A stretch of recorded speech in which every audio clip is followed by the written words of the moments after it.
ሰላም ውድ ቤተሰቦቼ እንኳን ወደ ቻናሌ በሰላም መጣችሁ። እንደምን አላችሁ? እንደምን እስከ ሰዓት ደረሳችሁ? ዛሬም በአዲስ ቪዲዮ በሚያነቁ በሚያበረታቱ መረጃዎች ቪዲዮዎች ቀርብ ያለው እስከ ፕሮግራሙ ፍጻሜ ድረስ ከኔ ጋር ከቆያችሁ ብዙ ነገር እንማማራለን። ለዚህ ቤት አዲስ ሆናችሁ ቻናሉን ሰብስክራይብ አድርጉ፣ ቪዲዮን ላይክ አድርጋችሁ መጀመራችሁን እንዳትረሱ። በቀጥታ ወደ ዛሬው መርሃ ግብራችን እንሄዳለን። የአንዳንዶቻችን ህይወት እንደምትመለከቱት አንድ ስፒከር ላይ አንድ ፍላሽ ይሰካል። እዛ ፍላሽ ውስጥ ግን መዝሙርም ዘፈንም አለበት። አንዳንድ ቡቲኮችና ሬስቶራንቶች ላይ ታችሁ ከሆነ ጧት መዝሙሩን ይከፍቱበታል፣ ከሰዓት ደግሞ ወይም ማታ ደግሞ ጭፈራ ይከፍቱበታል። ይህንን ያመጣሁት በምክንያት ነው። ይህ ከላይ የምትመለከቱት የካቶሊክ ቄስ አባ ጉልሄም ይሉታል። በእርግጥ ኦርቶዶክስ አይደለም፣ አይመለከተንም ማለት እንችላለን። ግን ቅድም የጠቀስኩላችሁ ፍላሽና ይሄ ሰውዬ ተመሳሳይ ናቸው። ይሄ ሰው ቄስ ነው፣ የካቶሊክ ቄስ ነው። ይቀድሳል ጧት ወይም ቀን ማለት ነው። ማታ ደግሞ ዲጄ ነው፣ ዘፈን ይከፍታል፣ ያስጨፍራል። እና እንዴት እንደዚህ ታደርጋለህ ተብሎ ሲጠየቅ እኔ የመሰለኝን እያደረኩኝ ህዝብ እያስደሰትኩ ነው። በመዝሙር ብቻ ሳይሆን ኒውትራል የሆነ ሪላክስ በማድረግ ህዝቡን እያዝናናሁት ነው ብዬ ነው የማስበው። ኃጢአት ነው፣ መጥፎ ነገር ነው፣ ስህተት ነው ብላችሁ የምታስቡ ከሆነ ጸሎት አድርጉልኝ እያለ ነው። በእርግጥም ወዶ ፈቅዶ የገባበት ስለሆነ የማላገጥ ቃላት ነው። ግን የብዙዎቻችን ህይወት እንደዚህ ጎልቶ አልወጣም እንጂ በካሜራ ቢቀረጽ ውስጣችን የሚደልቀው ነገር አለ ብዬ አስባለሁ። እና እግዚአብሔር አምላክ ሁላችን የሚማራን። ግን የካቶሊክ ቄስ ብቻ ነው ወይ ይሄን ነገር የሚያደርገው? እንደው ዲጂ አልሆኑም እንጂ ናይት ክለብ ገብተው አልጨፈሩም እንጂ ወይም ስራዬ ብለው ቆባቸውን አውልቀው ኖርማል ሰው ሆነው አልጨፈሩም እንጂ ካህናት አባቶቻችን፣ በተለይ ወጣቶቹ መርጌቶቹ በገጠር ክልል በተለይ በክፍለ ሀገሩ በገጠር ክልል ሰሞኑን ያው ሌሎቹ ቪዲዮውን እንደሚለቁት ለመልቀቅ ስለከበደኝ ነው አንዳንዶቹን ብቻ ማሳያቸው የተለመደውን እንጂ በጣም ብዙ ቪዲዮ ተልኮልኝ ነበርና ለምንድን ነው ግን አባቶች በዚህ ልክ ጥምጣሙን የምታሰድቡት? የቤተ ክርስቲያናችን ማዕረግ የምታሰድቡት? ከዛ ከዲጄው ሰውዬ በምን ተለያችሁ? ከካቶሊኩ ከዛ ከቄሱ ከዲጄው ማለት ነው በምን ተለያችሁ? እሱ ዲጄ ሆኖ አስጨፈረ፣ እናንተ ደግሞ በዲጄው እየጨፈራችሁ ነው ያላችሁትና የባህል ጭፈራ ዘፈን አይደለም፣ ጭፈራ አይደለም፣ መዝሙር ነው ብላችሁ አስባችሁ ከሆነ በጣም ከባድ ነው። ህዝቡን ወደ ምን እየወሰዳችሁት እንደሆነ ያሳያል። ግን ምናልባት አብሾ ነው ብዬ ነው የማስበው እንደዚህ አይነት ስሜት ውስጥ የሚከታቸውና ልናዝንላቸው ይገባል ሲባል ምላሳቸው ከባድ ነው። አይታዘንልን አውቀን ሆን ብለን የሚያደርግ ነው ይላሉ። ተሐድሶች ሊሆኑ ይችላሉ ተብሎ ሲባል ደግሞ ቤተክርስቲያን ያወክሉም ይባላል። የትኞቹ አባቶቻችን ናቸው ቤተክርስቲያናችን የሚወክሉት ሲባል ደግሞ እነዛ ቤተክርስቲያን ያወክሉም የምትሏቸው አባቶች ገብተው ሲቀድሱ እንደዚህም ደግሞ እስክስታ ሲሉ እንደዚህም ደግሞ ሲቀድሱ እናያለንና ግራ ነው የሚያጋባው። ስለዚህ ሰንበት ተማሪዎችም ዝላያችሁን ቀንሱ፣ መርጌቶችም እባካችሁን ከነልብሳችሁ ከነጥምጣማችሁ በየጭፈራ ቤቱና በየሆቴሉ ተሰብስባችሁ ቢራውን ከጠጣችሁ ጠጁን ከጨለጣችሁ በኋላ ሞቅ ሲላችሁ ተነስታችሁ የምታዋርዱት ቤተ ክርስቲያናችሁ ነው። በጣም ከባድ ነው። ከርቀት የሚቀርጻችሁ ሰው አለ። እናንተ እንኳን እርስ በርስ ተቀራርጻችሁ የምትለቁት እንዳለ ሆኖ ግን ደግሞ አንቀርጽ የምትሉ የሚቀርጻችሁ ሰው ደግሞ አለ እና ቤተ ክርስቲያን በብዙ ነገር የተነቀፈች ነው። ለትምህርት፣ ለግርማ ሞገስ፣ ለተለያየ አይነት ተዋርሶ ብላችሁ የተዋረሳችሁት መንፈስ ለተለያየ አይነት አስማት፣ ድግምት፣ ማጂክ የሆነ ጥበብና ትሪክ ለማሳየት ብላችሁ የምትዋረሱት መንፈስ እዚህ አድርሷችኋልና እንደው ባካችሁን ቤተክርስቲያንን ባታስነቅፉብን። ምክንያቱም ከነዛኞቹ በምን ስላልተለያችሁ ማለት ነው። መሻገር ማለት በተስፋ በቃል ኪዳን በበረከት በኃይል በሞገስ በጸጋ ውስጥ የሚያልፍ ህዝብ የሚያገኘው ጥንተ የህይወት ተስፋ ቃል ነው። መሻገር በተፈጥሮ ኃይል ውስጥ ሲገለጽ የእስራኤልን ህዝብ ያሻገረ ማን ነው? ሙሴ። ከዛ ሁለተኛ ደግሞ ሙሴ ካረፈ በኋላ ያሻገረ ማን ነው? ኢያሱ። ማሻገርን ነው። እንግዲህ ሂብሪው የሚል ቃል የመጣው ሂብሪው ዕብራይስጥ የሚለው ቃል ኤቦር አባር ከሚለው ቃል ነው። የዚህ ቃል ባለቤት ኢየሱስ ክርስቶስ በአካለ ሥጋ መጣና እዚህ ወደ አይነ ስውሩ እሱ ወደ ተቀመጠበት እሱ ወደ ወደቀበት መጣና አለፈ። ሲያልፍ አየው ይላል። እግዚአብሔር ስሙ የተመሰገነ ይሁን። እንግዲህ ሲያልፍም የሚለው ቃል አባር ነው። አባር ማለት የዕብራውያን ቋንቋም ታሪክም የሕይወት መንገድም በመሻገር ጉዞ ውስጥ ባህርን ዝም አድርገው ውቅያኖስን ከፍለው እንዲሄዱ የተጠቀሙበት ቃል ነው ማለት ነው። ሌላው አሻግሮ ማየት ማለት ነው። አርቆ ማየት፣ ከአድማስ ባሻገር ማየት፣ ለዛሬ ሳይሆን ለነገም ማየት ከዚህ የምንማረው ነው። በዛ ሲያልፍ በዛ በኩል ሲያልፍ ከመወለዱ ጀምሮ እውር የሆነውን ሰው አየ። ሲወለድ ጀምሮ ነው አይነ ስውር የሆነው። ከመወለዱ ጀምሮ የለም፣ ግንባሩ ላይ አይን የለም። ጌታ ሆይ በጎደለው ቦታ ላይ መቼ ነው የምታልፈው ማለት አለብን እኮ። ጎደሎነትን ተሸክመን ከጎደሎ ወደ ጎደሎ፣ ከችግር ወደ ችግር፣ ከቁጣ ወደ ቁጣ፣ ከመቅሰፍት ወደ መቅሰፍት፣ ከደግ ሰው ወደ ክፉ ሰው፣ ከቅንነት ወደ ተንኮል፣ ከበጎነት ወደ ክፋት፣ ከቸርነት ወደ ስስት ነው የተሸጋገርነው። እኛ አሻግረን አላልንም። መሻገርን አሻግሮ ማየትን አልለመድንም። የምናየው በቀዬ በመንደር በአካባቢ በጓዳ በሳሎን ብቻ ሆነ። አሁንማ ቴሌቪዥን ነው። አይናችን ላይ በሙሉ ቴሌቪዥን ተስሏል። አሁን አይናችን ቢመረመር 75% አይናችን ላይ ቴሌቪዥን ነው ያለው። እሱ ብቻ አይደለም፣ ሞባይል ነው ያለው አይናችን ላይ። የአይናችን ብሌኑ ይሄ ደንበኛው የማየት ካርታው ቢመረመር እሱ ነው ያለው። አሻግሮ የማየትን እድል ፈልገን በእምነት ውስጥ ለማግኘት አቅሙን አተናል። ሲያልፍም እንግዲህ ሲያልፍ ራሱ አባቶች ባለፉበት መንገድ፣ አባቶች በሄዱበት መንገድ፣ ቅድመ ታሪክ ባለፈበት መንገድ ሲፈልግ ጎዶሎ ሲፈጠር ጎዶሎ ሆኖ የተወለደን ሰው አየ። ምን ያደርገው እንግዲህ? ከዛ ደግሞ ሌላው በጣም የሚገርመው ከደቀ መዛሙርቱ ጋር ደግሞ ነው የሚሄደው። ሲሄድ ደቀ መዛሙርቱ መምህር ሆይ አሉ። ምን ሊናገሩ ነው? መምህር ሆይ አብረውት ያሉት አብረውት ረጅም ልምድ ለመካፈል ከሱ ጋር ደቀ መዝሙር የሆኑት እነ ጴጥሮስ ብዙዎቹ እነ ዮሐንስ ይሁዳን ጨምሮ አብሮ ያያል። ግን እኩል አያዩ፣ እሱ እንደሚያዩ አያዩ። መምህር ሆይ ይህ ሰው ዕውር ሆኖ እንዲወለድ ኃጢአት የሰራ ማን ነው አሉ። ቶሎ የክስ ቃል አቀረቡ። ኧረ እንዲህ አይነት ልምምድ በፍጹም ሊቀር የሚገባ እውነት ነው። ከፈቃዱ ጋር አይደለም። አሁን የእነሱን ፈቃድ ተናገሩ። እነሱ ያዩትን አዩ። በቃ እሱ ያየውን አይደለም። ይሄ ሰው ሲወለድ በኃጢአት ነው የተወለደው። የኃጢአቱ ውጤት ሁለት አይኖቹ በተፈጥሮው እንዳይገኙ አድርጓል።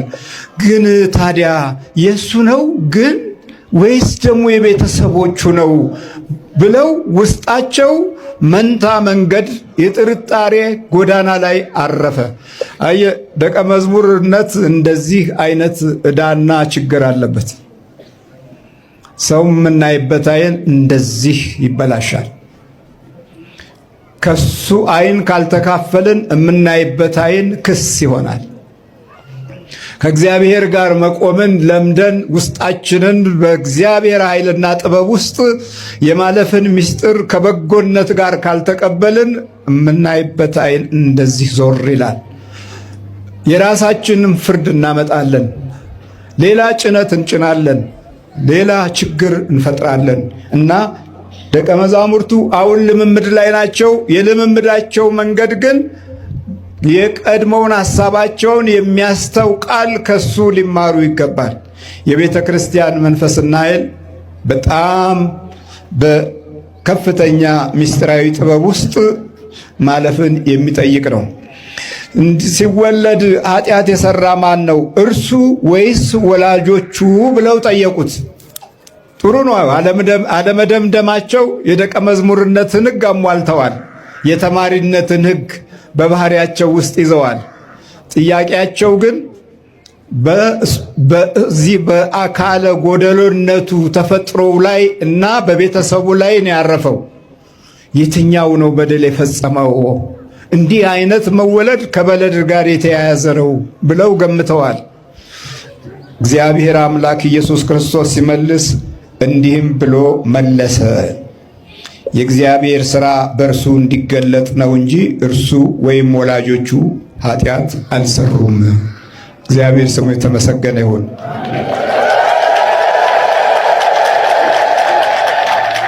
ሸፈነ፣ በደልን ሸፈነላቸው። አልሸፈነም? ክስን አላስቆመም? አስቆመ። ክስ ቆመ። በቃ የለም አለ። የእግዚአብሔር ሥራ እንዲገለጥ ነው። መተተኞች አብዝተው የሚጠቀሟት ወር የጥር ወር ትባላለች። በዓመት ውስጥ በአብዛኛው መስከረም ሲገባ፣ ጳጉሜ መጨረሻ፣ እንደዚሁም ጥር ላይ የሚጠቀሙባት ምክንያት በስጦታ መተታቸውንም ስለሚያድሱ አዲስም ሰው ላይ ማድረግ ሲፈልጉ የሚጠቀሙባት ወቅት ስለሆነች ነው። እንግዲህ ዩቲዩብን ፕሮፋይል ላይ በመግባት እንግዲህ ሰብስክራይብ አድርጉ። የተያያዥ ቪዲዮዎችን፣ አስተማሪ ታሪኮችን ምሰራላችሁ ይሆናል። አሁን ግን ከአንዲት አራስ ሕፃን ልጅ ታሪክ ጋር ይዤ ነው የምነግራችሁ። በስጦታ መተት የተነሳ ብዙ ዋጋ ልትከፍል የነበረ ነገር ግን እግዚአብሔር ረዳትን እህት እናንተም መማር ያለባችሁ ማለት ነው። እንግዲህ ሁለት ጓደኛ ማቾች ናቸው፣ በጣም የልብ የሚባባሉ።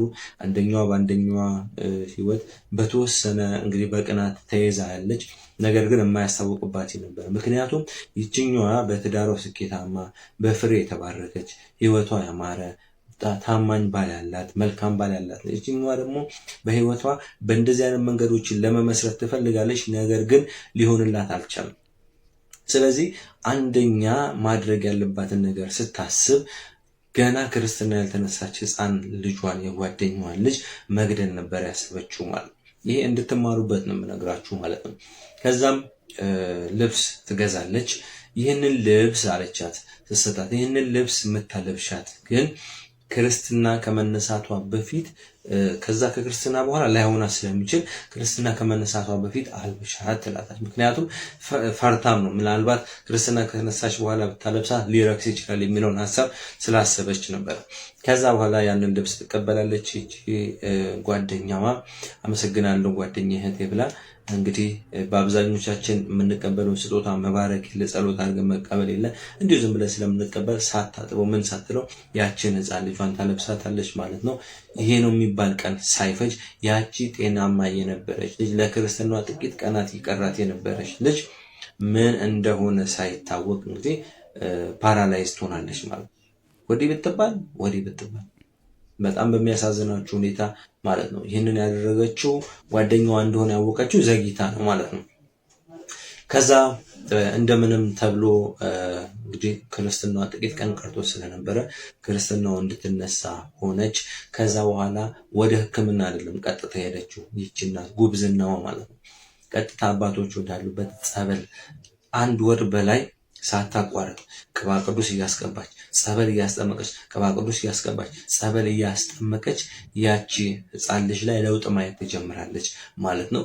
ብዙ ሚስጥራትም ይነገራታል። ይህንን ያደረገችው የገዛ የልብ የምትላት ጓደኛዋ እንደሆነች በሷ ህይወትም እየቀናች እንዳለች ምንም መንገድ ብትፈልግ ውስጧን ርር የሚያደርግባት ነገር ልጇ እንደሆነች ስላሰበች ይህን እንዳደረገች ይነገራታል። ያቺ ምስኪንዬ አራስ ህፃን ልጅ ግን እግዚአብሔር ፈቃዱ ሆኖ እናትየው ጎብዝናዋ ማለት ቀጥታ ሕክምና ወስዳ መርፌ አስወግታ ጭራሽ ያንን ባለማባባሷ ነቅታ በመጠበቋ በጸበል ያችን ህፃን ልጇን መልሳ ዳግም ወደ ቀድሞ ሰውነቷ መመለስ ችላለች ማለት ነው። በአብዛኛው እንደዚህ አይነት ነገሮች ሲከሰቱብን ልጆቻችን ሲታመሙ ልጆቻቸውን ነገር ሲሆኑ ሮጠን ሆስፒታል መርፌ ለማስወግተን ነገሩን ከምናባበስ ይልቅ መጀመሪያ ህይወት የሆነውን ነገር በማሰብ ልጆቻችንን ጸበል ቅባ ቅዱስ ባሉበት ቦታዎች ብንወስድ የመዳኛው መንገድ አንዱ ይሆናል ማለት ነው። እንግዲህ ጥር ወርን ግን አብዝተው የሚጠቀሙባት ወቅትና ወር ነች። ስጦታም ሰርግም ሁሉም ነገር በአብዛኛው የሚከናወነው በዚህ ወቅት ስለሆነ ማለት ነው። ወገኖች በዚህ ዘመን ስለ ራሳችንም ሆነ ስለ ወገኖቻችን ስለ ሀገራችንም ሆነ ስለ ቤተ ክርስቲያናችን አጥብቀን ሌሊትና ቀን የምናለቅስበት ዘመን እንጂ የምንስቅበትና የምንሳለቅበት ዘመን አይደለም። የጌጥ ዘመንም አይደለም።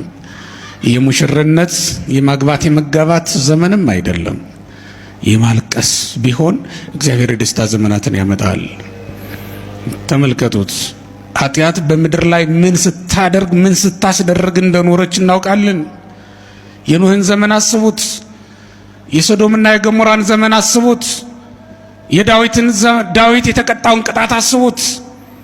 ንጉሱን የገዛ ልጁ አሳዶ ከቤተ መንግስት ሲያስወጣው ተመልከቱት። አባቱን የሚያሳድድ ልጅ፣ የአባቱን መንግስት የሚወርስ ልጅ፣ የሚቀማ ልጅ፣ የአባቱን ሚስት ሳይቀር የሚቀማ ልጅ ከዳዊት ቤት ነበረ። ከዳዊት ቤት ወጣ። ዳዊት ምን ስላደረገ? እግዚአብሔርን በአንዳች ነገር ስለበደለ በቤርሳቤህ እና ጎልማሳ በመግደል ስለበደለ። ኃጢአት ምን ስታደርግ ምን ስታስደርግ እንደኖረች ሁላችንም እናውቃለን። ግን ዛሬም ከነ ኃጢአታችን እንኖራለን፣ እንመላለሳለን። ወደ እግዚአብሔር መመለስ የሚገባበት ጊዜ ላይ ነው ያለነው። እንባችን ዘወትር ሊፈስ የሚገባበት ዘመን። ምድራችንን የምናነጻት በእንባ ነው። በደም ታጥባለች፣ ረክሳለች፣ በዝሙት በሌላም ኃጢአት ተሞልታለች። ማንጻት የሚቻለው በእንባ ነው ክርስቲያኖች። ስለዚህ ሁልጊዜ በእግዚአብሔር ፊት ማልቀስን ችላ ልንል አይገባም። ምግብ እስኪሆነው ድረስ ዳዊት እንዳለቀሰው ማለት ነው። ይህን ልናደርግ ይገባል። ከዚያስ አምላካችንን አጠገባችን እናገኘዋለን። እግዚአብሔርን ፊታችን ላይ እናገኘዋል። ማርያም ከመቃብሩ ውጭ ቆማ ስታለቅስ አይደል እንዲያገኘችው? ማርያም መግደላዊት ከመቃብሩ ውጭ ቆማ ታለቅስ ነበር። ለምታለቅሰዋ ሴት መጀመሪያ ተገለጠላት። ተመልከቱ። የምታለቅስ ሴት፣ የምታለቅስ ነፍስ የመጀመሪያውን የምስራች የምትሰማ እሷ ናት። ድንግል ማርያም በዚህ ምድር ላይ ስደተኛና መጻተኛ ናት። እናትና አባቷ ወደ ቤተ መቅደስ ሰጥቷት፣ ከቤተ መቅደስ ደግሞ አይሁድ አባረሯት። ከቤተ መቅደስ ወጥታ በአንድ ድሃ እንጨት ጠራቢ ቤት ውስጥ ተጠጋች። እሱም ጥሏት ለንግድ ሄደ። ማንም የላት። እግዚአብሔር ግን የመጀመሪያውን የምስራች የመንግስተ ሰማያት ዜና ያሰማት ለድንግል ማርያም ነው። ትጸንሻለሽ፣ ደስ ይበልሽ ብሎ ነገራት። የመንግስተ ሰማያት ዜና ይሏቸዋል። ነገረ ስጋዊ አይደል እንዴ? የመንግስተ ሰማያት የመጀመሪያው ዜና እኮ የክርስቶስ ሰው መሆን ነው። አምላክ ሰው ይሆናል፣ ይወርዳል፣ ይወለዳል። ይሄ ነው የመንግስተ ሰማያት የመጀመሪያ ዜና። ይህን ሰማች። በዓለም ላይ ትልቁ ሀዘንተኛ ድንግል ማርያም ናት። ትልቁን ደስታ የሰማችው ደግሞ እሷ ናት። ያውም በመጀመሪያ ከሁሉ በፊት የሰማች እሷ ናት። ሀዘንተኛ ነፍስ እንዲያ ናት። ጭምት ጸጥ ብላ በእርካታ የምትኖር ነፍስ እንደዚያ ናት። እግዚአብሔርን ደጅ የምትጠና ነፍስ እንደዚያ ናት። ሰላም ለኪ እያለ ሰላም ለኪ ማለት ምን ማለት ነው? ሰላም ለኪ ማለት ሰግድልሻለሁ፣ ሰላም ልሻለሁ ማለት ነው። ሰግድልሻለሁ ማለት ነው። ሰላም ለኪ በምን ትርጉም ነው? ስለማላቅ አልከራከሩም። በግዕዝ ነው። በግዕዝ ሰላም ለኪ ማለት ሰግድልሻለሁ ማለት ነው። እናሳ ሰላም ለኪ ማለት ሰላም ለኪ ማለት ሰላም ለኪ ማለት እንግዲህ ይህንን ቪዲዮ ተመልክታችሁታል። የተዋሕዶ ልጆች በደንብ አድርጋችሁ ኮፒ ሊንክ እና ሼር አድርጉልኝ። አካውንቴ እየተመታ ስለሆነ ምን ለማለት ወዳለሁኝ እዚህ ላይ አንዳንድ ፕሮቴስታንቶች ሆን ብለው የሆነ ስህተት ቤተክርስቲያን ላይ ፈልገው ቤተክርስቲያንን ለማጠልሸት ቤተክርስቲያንን ለማጥላላት የሚፈልጉ እንደሆኑ አንዳንድ ተሐድሶ ነን የሚሉ ከቤተክርስቲያን በጥንቆላና በተለያዩ ከቤተክርስቲያን ቀኖና ውጪ በሚያደርጉት ድርጊት የተባረሩ ሰዎች በዚህ ልክ አጣመው ነገር ሰርተው እኛውን አስተምሮ አታስተምርም ቤተክርስቲያን በማለት በዚህ መልኩ ሲተረጉሙ እንመለከታለን። እውነት ለመናገር እኚህ ሰውዬ እውነት ግዕዝ ጠፍቷቸው ነው ብዬ አላስብም። ግዕዝ አይጠፋቸውም፣ ያውቃሉ ግዕዝ፣ ምንም ጥያቄ የለውም። እኚህ መርጌታ ማለት ነው። ነገር ግን ምን ለማለት ፈለጉ? ሰላም ለኪ ማለት እሰግድልሻለሁ ማለት ነው ወደሚለው ሊወስዱት ፈለጉ። እኔ አሁን ለሳቸው እርማት ለመስጠት አይደለም። የተዋህዶ ልጆች ኦርቶዶክሳውያን ግን ይህንን እንድታውቁት እፈልጋለሁ። ሰላም ለኪ ማለት ለማንም መባል የሚችል ነገር ነው። ሰላም ለኪ ማለት ሰላም ላንቺ ይሁን ማለት ነው። ሌላ ምንም ትርጉም የለውም። ስለዚህ አንድ ሰው በአማርኛ መጥቶ ሰላም ላንቺ ይሁን እህቴ ቢል፣ በግዕዝ ደግሞ ሄዶ ሰላም ለኪ እህቴ ቢል ምንም ልዩነት የለውም ነው የምላቸው። ምንም ልዩነት የለውም። በቃ ሰላም ላንቺ ይሁን ማለት ይችላል፣ ሰላም ላንተ ይሁን ማለት ይችላል።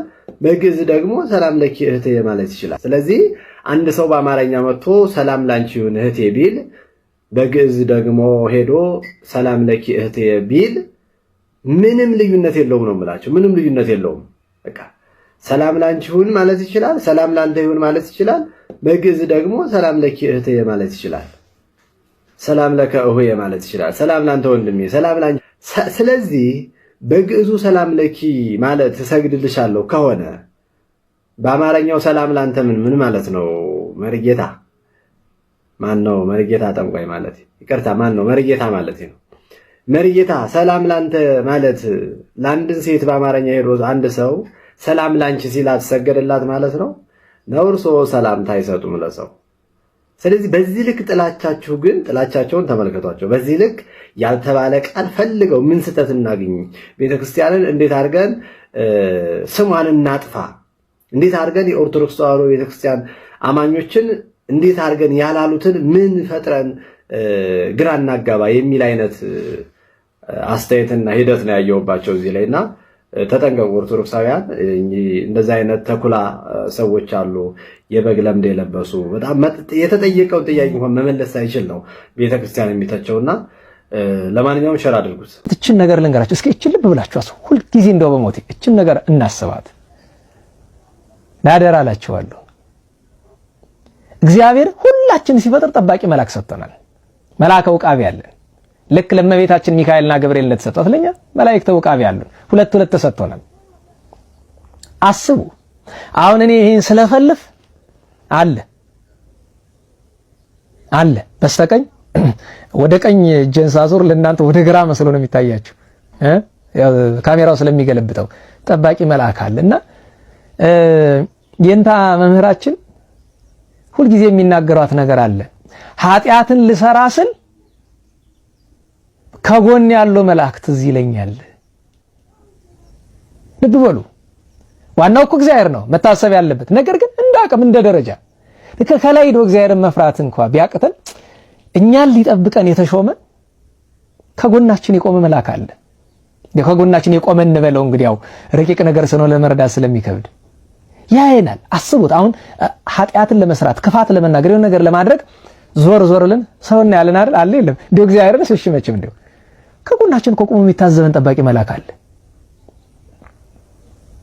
ይሄ ጠባቂ መልአክ እግዚአብሔርን ስንበድል ከዋልን ማታ ሲሄድ ከዚያኛው መልአክ ምክንያቱም ሁለት ናቸው፣ አንዱ በማለት አንዱ በሌሊት ነው የሚጠብቁን። ሲመጣ ይሄኛው ሲሄድ ይገናኛሉ መንገድ ላይ። እንዴት ነው ዋለ ይለዋል። አረ እጁ ከስርቆት አፉ ከሐሜት ልቡ ከክፋት አልተለየም፣ ሲበድል ነው አለ። ወዲያውኑ ያኛው የሚመጣው አይ ምን ነው ፈጣሪ ይሄን ሰው ብሸክፈው ከዚያ በኋላ ወላ ትንኝ እንድጠብቅ እንኳን በበረሃ ብትልከኝ ይሰቀቃል። ለምንድን ነው የሚሰቀቀው? ጠልቶን አይደለም፣ ግን ፈጣሪያቸው ሲበደል አይወዱም። በዚህ ምክንያት 40 ክንድ ርቆ ይመለከተናል። እና ሁልጊዜም ቢሆን መላእክትን ስናስብ እችን እናስብ እስኪ። በሞቴ እንደው በደል ስንበድል አስቡት እስኪ። መጀመሪያ እግዚአብሔርን ተዘክሮት እግዚአብሔር፣ ከዚያ ግን ቅዱሳኑን፣ ከቅዱሳኑ ደግሞ በተለይ ዘወትር ከኛ ጋር እንዲኖር እግዚአብሔር ያስቀመጠውን ጠባቂ መልአክ እናስበው። ይሄን ጠባቂ መልአክን አናሳዝነው። ትናንት ብያቸው የለ አታስመርረው ይቅር አይልህም እንዳለው መጽሐፍ። ስለዚህ ሁልጊዜ ጠባቂ መልአካችን እናስበው። ታዲያ መላእክትን መምሰል ምንድነው ካልን መላእክትን መምሰል መላእክት ምንድናቸው? ምንድነው የነሱ ህይወታቸው ይባል? መላእክት አጠቃላይ ቅድስና ንጽህና ይባላል።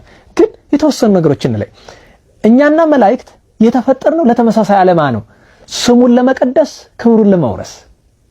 ስሙን መቀደስ ሲባል ግን ብዙ ሰው ይስታል። ስሙን መቀደስ ማለት የመዝሙር ካሴት ማውጣት ማለት አይደለም። እኔ ይቅር በሉኝ የምትቀየሙ ካላችሁ። ግን ስሙን መቀደስ ማለት የመዝሙር ካሴት ማውጣት ማለት አይደለም። ስሙን መቀደስ ማለት ድምጽ ማጓያ ይዘህ መድረክ ላይ ቆመህ እየዘለልክ መጮህ አይደለም። ታዲያ እሱን ማድረግ ምስጋና አይደለም? ምን ትለኝ እንደሆነ የሚቀድመው ነገር አለ። እሱ ብቻውን አይሆንም።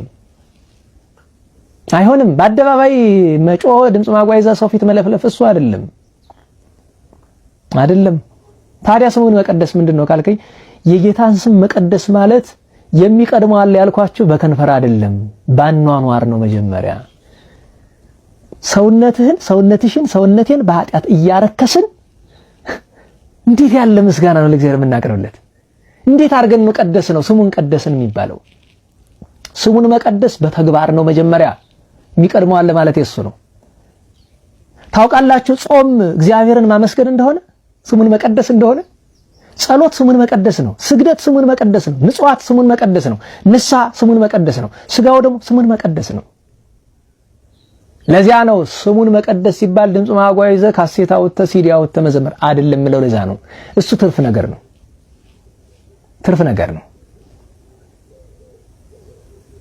እሱን ማወቅ አለብን። ትርፍ ነገር ነው። የመጀመሪያው የሚቀድመው ነገር በተግባር መቀደስ ነው። በዚያ ላይ ደግሞ በከንፈር ማመስገን ከፈለክ ለምንድን ነው ብቻህን የማታመሰግን? ለምንድን ነው አንተ ለማመስገን ሁሉ ጊዜ መድረክ የሚያስፈልግህ? መድረክ ካልተሰጠህ አታመሰግንም? ልክ ስርዓተ ማህሌት ላይ አንዳንድ አድራሾችን ያለው ድምጽ ማጉያ ካልተሰጣቸው ቁጭ ጸናጽላቸውን ይዘው ቁጭ። ምን ይገርመኛል። ድምጽ ማጉያ ካልተሰጣቸው ይጮሁ፣ ድምጸኛ ናቸው። ስለዚህ የሚጮሁት ድምጻቸውን ሰው እንዲሰማላቸው ነው። አልያሳ የለም። ልክ አንዳንዱ ቦታ ስትሄዱ እንደዚህ በአገልግሎት ድምጽ ማጉያ ሲዘጋባቸው እንዴት እንደሚከፋቸው እንዴ! ለዛ ነው እስኪ ወገኔ ዝማሬን ምስጋናን ብቻህን ቁጭ ብለህ አድርገው። እንኳን ሌላ የሁሉ አባት ነብይ እግዚአብሔር የዝማሬ ሁሉ አባት ርዕሰ መዘምራን ቅዱስ ዳዊት ንጉሠ ነገሥት የእስራኤል ንጉሠ ነገሥት ቅዱስ ዳዊት አብዛኛው ምስጋናውን ብቻውን ነበር የሚያመሰግነው። በዓት ነበረች፣ እዚያች ተከቶ ነበር የሚያመሰግን። እባርኮ ለእግዚአብሔር በሁሉ ጊዜ ወዘልፈ ስብሐቲሁ ውስተ አፉየ መዝሙር 32 ላይ እግዚአብሔርን ዘወትር አመሰግናለሁ፣ አንደበቱ ምስጋና አያቋርጥም። እሱ ነው ስሙን መቀደስ ማለት ከህይወት ጋር ግን። ስለዚህ መላእክትን መምሰል ማለት በምንድን ነው ብለናል? በከንፈር ብቻ ሳይሆን በተግባር። ከንፈርን የሚቀድመው ተግባር አለ። በተግባር መላእክትን መምሰል ማለት ነው። ህይወት መላእክት ማለት እኔ ሌላ ምንም መናገር አልፈልግም። መላእክት ንጽህና አላቸው፣ መላእክት ቅድስና አላቸው፣ መላእክት ትጋህ አላቸው። ትጉሃን መላእክት ይባላሉ። አባ ጊዮርጊስ በቅዳሴው ሰአሉ ለነ ማይበረ መላእክት ፍሱሃን፣ ደስ የተሰኛችሁ። ደስታ እኮ አንድ ስነ ምግባር ነው፣ አንድ ምግባር ነው እኮ። በግን ደስታው በማን? በእግዚአብሔር። ማይበረ መላእክት ፍሱሃን እለይትነውሙ ትጉሃን አለ፣ የማትተኙ የማታንቀላፉ ትጉሃን እንበላ ጸሮ ሰልጣህያን፣ ያለማቋረጥ የሚያመሰግኑ ትጉሃን፣ ደስ የተሰኙ መንፈሳውያን፣ ሰባህያን፣ መዘምራን ይባላልና ቅዱሳን መላእክትን ከመሰልናቸው ስሙን በመቀደስ ነገር ግን ከከንፈር በፊት በተግባር ስሙን በመቀደስ እንድንመስላቸው ያስፈልጋል። ለሁሉም የቅዱሳን መላእክት ነገር ለዛሬ ከረጅም ባጭር ከሙሉ በክፍል ላስተማሩን፣ ለመከሩን፣ ለገሰጹን ለአባቶቻችን፣ ለወንድሞቻችን፣ ለመምህራኖቻችን በሙሉ እግዚአብሔር አምላካችን ረጅም ዕድሜን ያድልልን። እኛም በሰማነው ቃል እግዚአብሔር 30፣ 60፣ 100 ፍሬ አፍርተን በተግባር በሕይወታችን የሚገለጽ እንዲሆን እግዚአብሔር አምላካችን ሁላችንንም ያግዘን። ይህንን ቻናል ለብዙ ሰዎች ተደራሽ እንዲሆን ሁላችሁም ሼር ማድረጋችሁን እንዳትረሱ። እንደዚህ አይነት ቪዲዮዎችን ተመልክታችሁ ለራሳችሁ ብቻ አይታችሁ ሳይሆን ለሌሎችም፣ ለጓደኛ፣ ለወዳጅ፣ ለቤተሰብ ሼር ማድረጋችሁን እንዳትረሱ። እግዚአብሔር አምላካችን ከሁላችን ጋር ይሁን። በሀገር ውስጥም ከሀገር ውጭም ያላችሁ ኢትዮጵያውያን፣ ኤርትራውያን ቤተሰቦቼ ሰላም እግዚአብሔር ከሁላችሁ ጋር ይሁን እላለሁኝ። እንበርታ፣ እንጠንክር። በያላችሁበት በድጋሚ ሰላም እግዚአብሔር ከሁላችሁ ጋር ይሁን። ይቆየን። አሜን።